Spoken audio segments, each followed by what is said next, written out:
الخفي الصريح يسعك الفضاء الرحيب الفسيح. عن أبي هريرة رضي الله عنه عن النبي صلى الله عليه وسلم قال: من آمن بالله ورسوله وأقام الصلاة وصام رمضان كان حقا على الله أن يدخله الجنة. هاجر في سبيل الله أو جلس في أرضه التي ولد فيها. قالوا يا رسول الله أفلا ننبئ الناس بذلك؟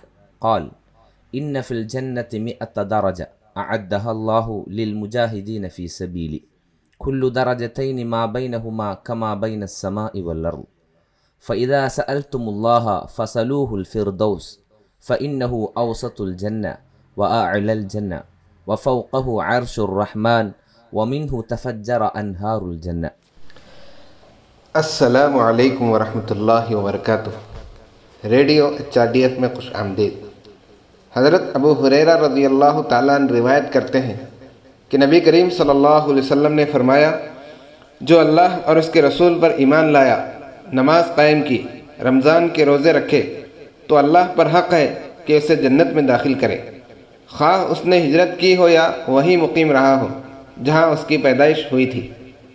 صحابہ نے کہا: یا رسول اللہ، کیا ہم اس کی اطلاع لوگوں کو نہ دیں؟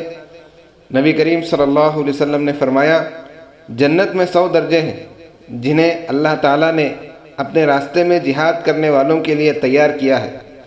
ہر 2 درجوں کے درمیان اتنا فاصلہ ہے جتنا آسمان اور زمین کے درمیان ہے۔